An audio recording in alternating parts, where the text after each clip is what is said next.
wabarakatuh. Nama saya Aceh Karyana, nomor peserta 3278760000735. Peserta PPG UINSI Samarinda akan mengadakan video pembelajaran ujian kinerja UKIN. Wassalamualaikum warahmatullahi wabarakatuh. Depan, gerak. Gerak.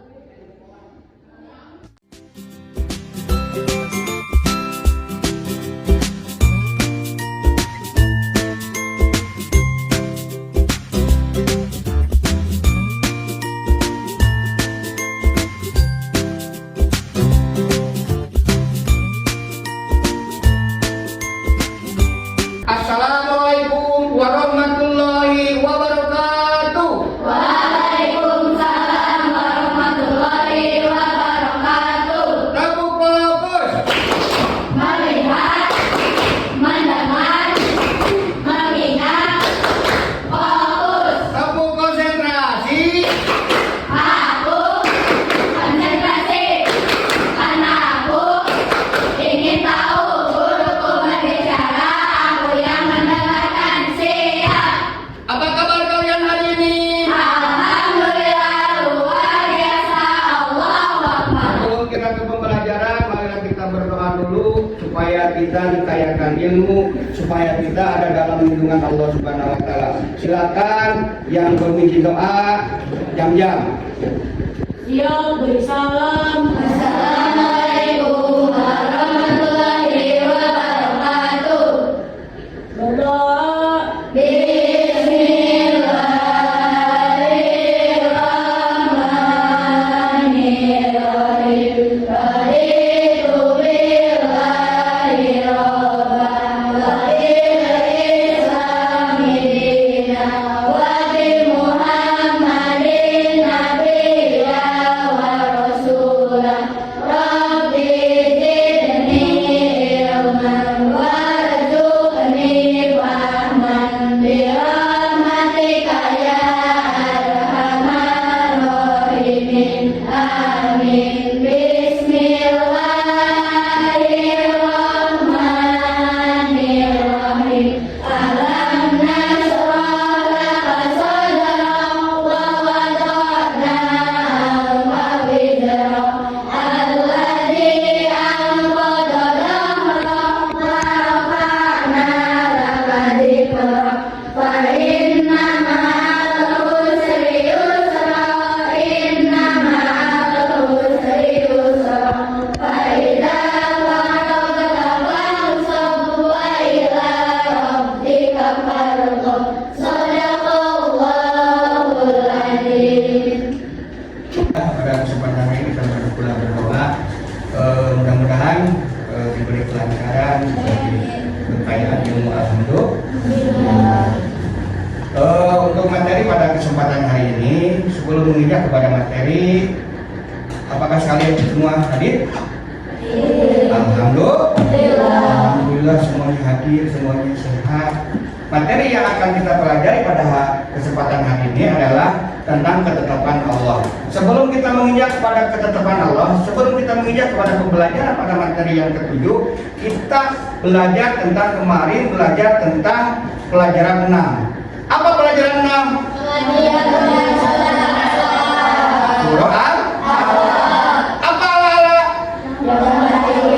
Yang Maha Tinggi. Ada berapa surat? Ada berapa ayat surat Al-Alaq? 19.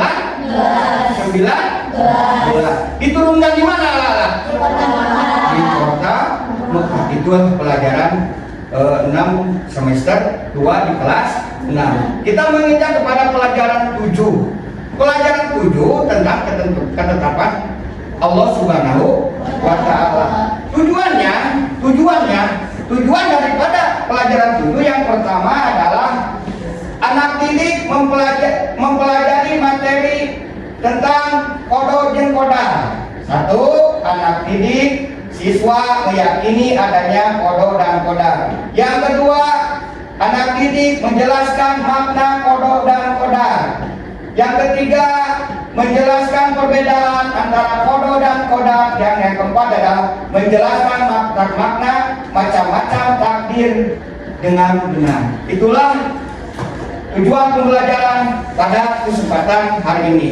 Sebelum kita menginjak ada pembelajaran tentang ketetapan Allah, pelajaran 7, Bapak mau bertanya dulu. Coba sebutkan rukun iman. 1. Iman kepada Allah. 2. Iman kepada malaikat. 3. Iman kepada kitab. 4. Iman kepada Rasul. 5. Iman kepada hari akhir. 6. Iman kepada qada dan qadar. Berarti ketetapan Allah pelajaran 7 tentang qada dan qadar itu merupakan rukun iman yang keberapa? Rukun iman yang ke-6. Coba lihat buku pelajaran kelas 6 semester 2 pelajaran 7.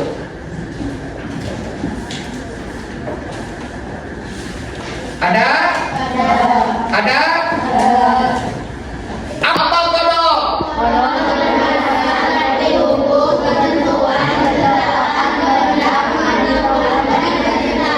Apa qadar?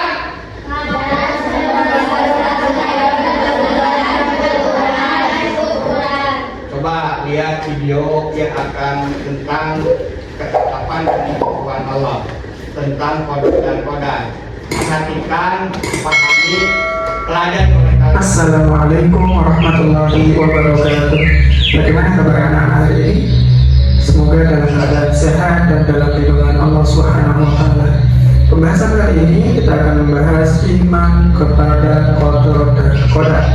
Sebelumnya kita akan mengenal dan mengulang kembali tentang rukun iman. Ada berapa anak? Ada 6. Pertama, iman kepada Allah. Yang kedua, iman kepada malaikat. Yang ketiga, iman kepada kitab. Yang keempat, iman kepada Rasul.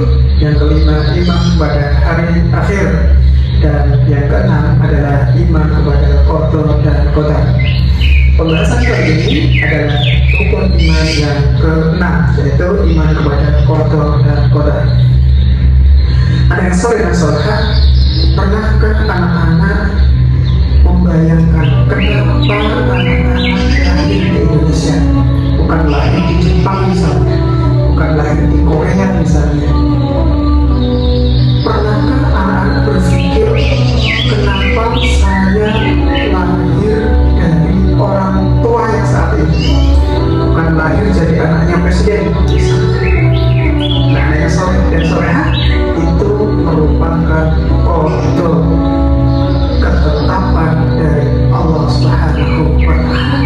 Mari kita akan bahas apa pengertian qada dan apa pengertian qadar. Secara bahasa, qada adalah hukum, artinya ya, qada artinya hukum, ketetapan, kehendak, pemberitahuan dan penciptaan Allah. Secara istilah, qada artinya ketetapan Allah sejak zaman azali sesuai dengan kehendaknya. Jadi anak-anak sebelum lahir ke dunia itu sudah ditetapkan oleh Allah terlebih dahulu bahwa anak-anak akan lahir dari orang tua yang sakit. Pengertian qadar secara bahasa artinya kepastian, peraturan dan ukuran. Secara istilah, qadar adalah perwujudan dari qada atau ketetapan Allah. Iman kepada qada dan qadar yaitu meyakini dengan sepenuh hati bahwa semua yang terjadi atas makhluk ini, atas diri kita, diri dan diri anak-anak, merupakan ketentuan, ketetapan dan kehendak dari Allah. Lalu apa hubungan qada dan qadar? Hubungan qada dan qadar merupakan diibaratkan seperti rencana. Qada itu rencana, sedangkan qadar sebagai perwujudan atau kenyataan yang terjadi. Ini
sukses, maka harus berusaha dengan tekun. Contoh yang ketiga, jika ingin tercapai cita-citanya, harus rajin berdoa dan pantang menyerah. Anak-anak yang jadi dokter misalnya, harus rajin belajar, rajin berdoa, meraih cita-citanya supaya jadi dokter. Ingin jadi desainer misalnya, ingin jadi pengusaha misalnya, maka cita-cita itu harus diiringi dengan rajin berdoa dan pantang menyerah. Contoh selanjutnya, jika anak-anak ingin menjadi penghafal Al-Quran, hasil Al-Quran, harus rajin murojaah, ya, harus serius. Saleh dan Salehah, ini adalah beberapa contoh dari qadar.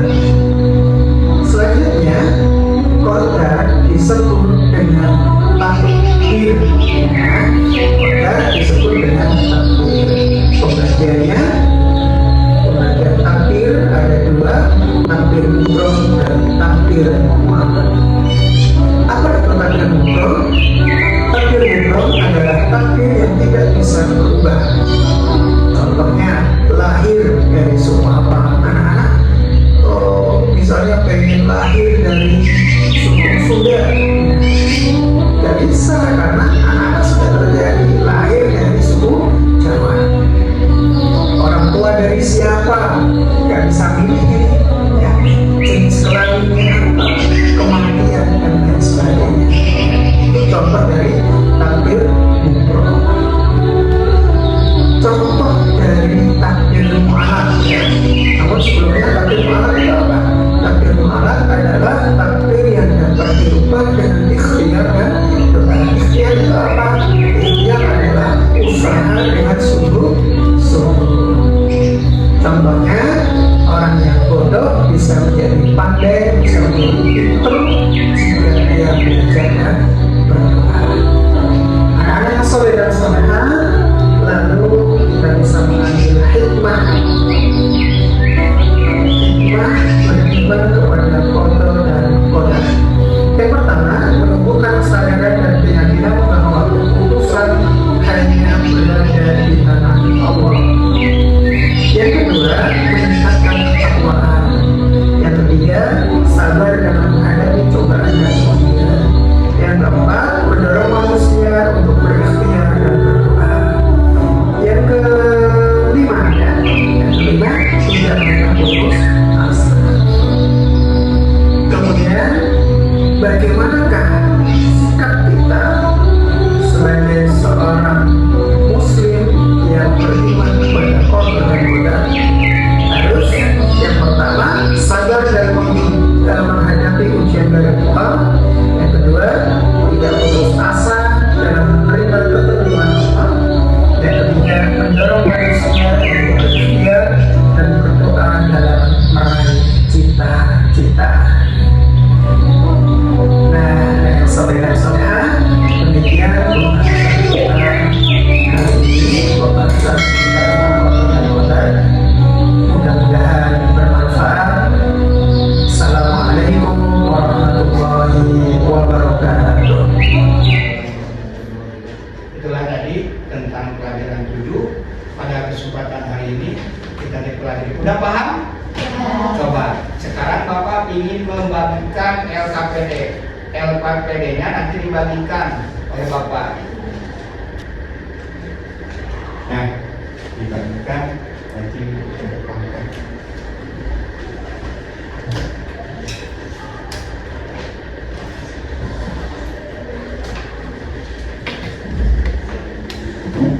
Digaris mana takdir mubrom, mana takdir mu'allaq, kemudian postesnya diisi.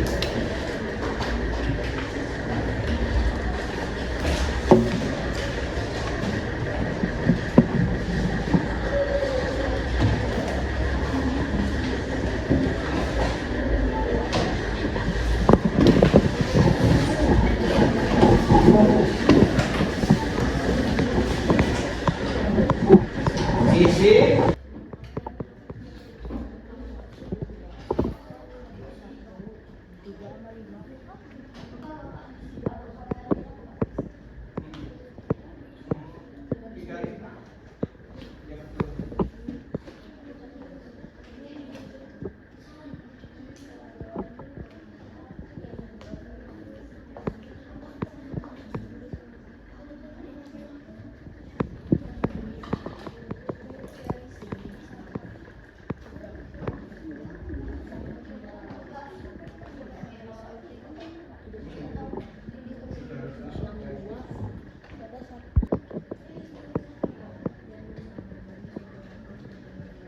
Diisi LKPD-nya diisi, lembar kerjanya diisi. Kan kalian sudah baru belajar ya, dipelajari barusan mendengarkan tentang video tentang kodo dan kodar, tentang ketetapan Allah. Coba diisi apa yang kalian pelajari, apa yang kalian pahami barusan diisi LKPD-nya.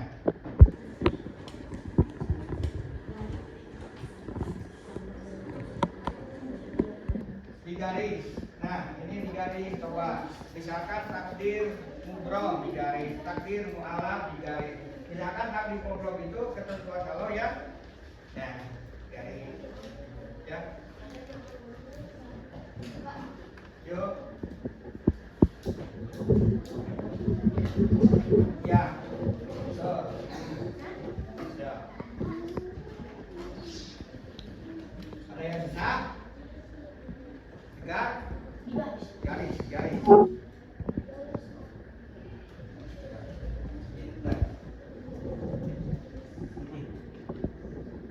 Ini yang keempat lagi apa itu? Yang nomor 4 yang bergaris. Lagi bekerja keras. Dia bekerja. Termasuk takdir mu'alaf atau takdir mubrom. Dipasangkan mana takdir mu'alaf, mana takdir mubrom.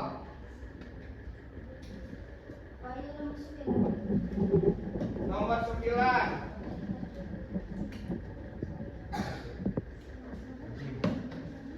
Dah.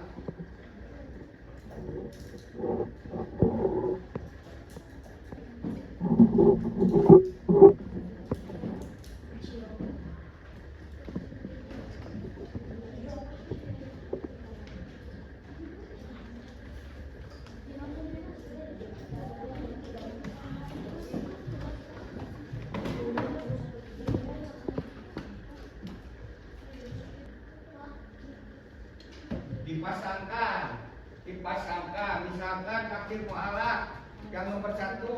Apa itu gambar apa yang nomor 1? Gambar apa yang nomor 1? Hah? Orang menit. Nomor 2 gambar apa? Nomor 3. Nomor 4 lagi bekerja. Ya, di mana bekerja itu teh? Di kebun, di sawah. Tuh, kan? Di kebun, di sawah. Namangan, kelompokan. Yuk. Ya. Lewat. Ini lewat.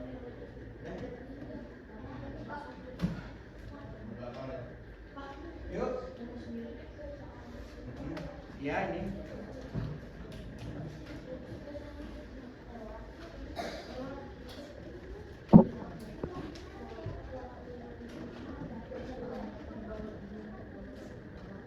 Dah selesai belum? Satu lagi, silakan.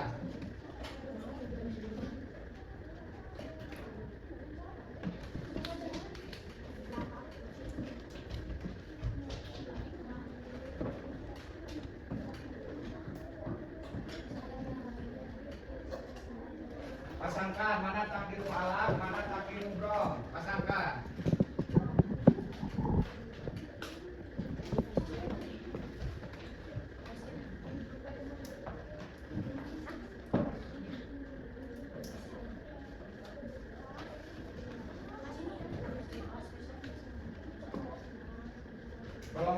5 udah beres-beres. Kelompok 3 udah? Udah. Kelompok 2 udah? Udah belum? Kelompok 1 udah belum?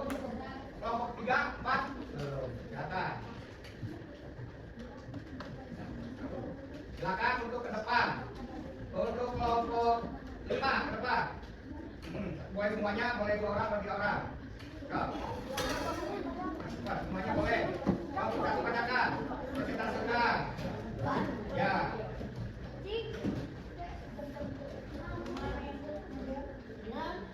Ya. Menghadap. Takdir. Bacakan kelompok berapa? Ya. Perkenalkan kami dari kelompok 5.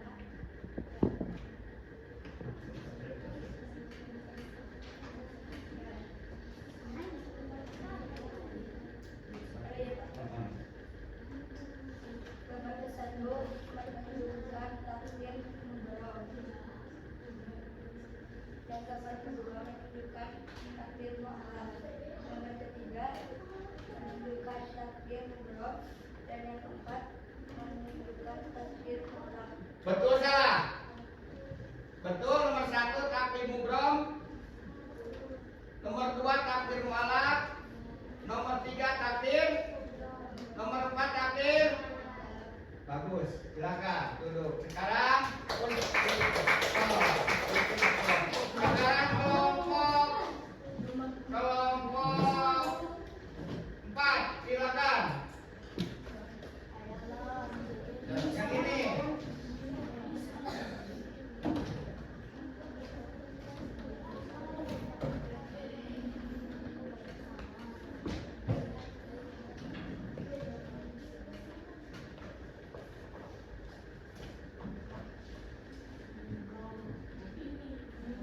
Ya, ke depan. Perkenalkan dulu. Oh. Takdir yang pertama.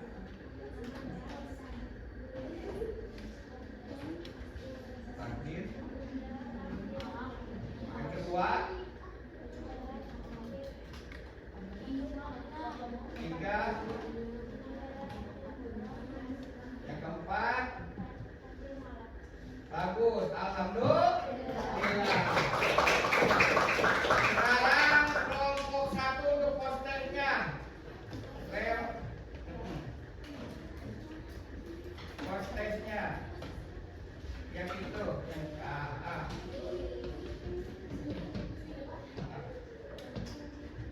Ya.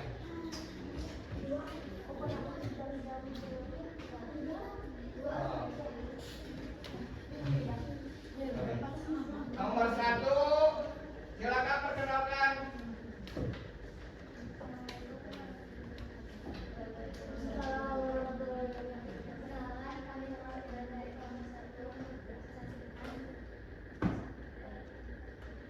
Tentang takdir, mengalahkan takdir. Nomor 1, 2, 3, 4. Silakan postesnya. Yang pertama adalah bacakan nomor 1. Ketentuan dan ketetapan dari Allah Subhanahu wa Ta'ala. Jawabannya nomor 2. Salah satu dari beriman menjelaskan tentang qada dan qadar adalah rukun menjalankan rukun iman yang benar. Yang ketiga. Gambar di bawah ini dekat takdir mudorot adalah jawabannya C. Apa gambarnya?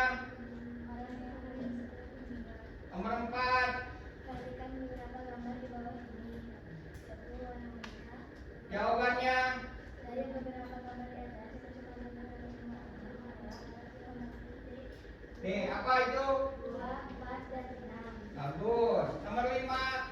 Perhatikan dengan beberapa kejadian di bawah ini. 1. Masalah kejadian seseorang. 2. Seseorang bisa berprestasi di dalam usahanya. 3. Masalah rezeki seseorang. 4. Seseorang yang sakit sesembuh karena memberi nasihat seseorang. 5. Masalah kematian seseorang. 6. Seseorang miskin bisa jadi kaya karena mengambil ikhtiar. Dari beberapa kejadian di atas, yang pertama takdir mudorot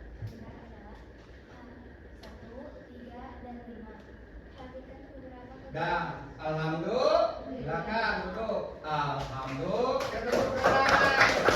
Alhamdulillah. Berarti kalian sudah belajar hari ini tentang pelajaran 7, ketetapan dan ketentuan Allah. Bapak tanya dulu sebelum kita tutup pada kesempatan hari ini tentang pelajaran 7 tentang ketetapan Allah. Bapak tanya, apa kodok?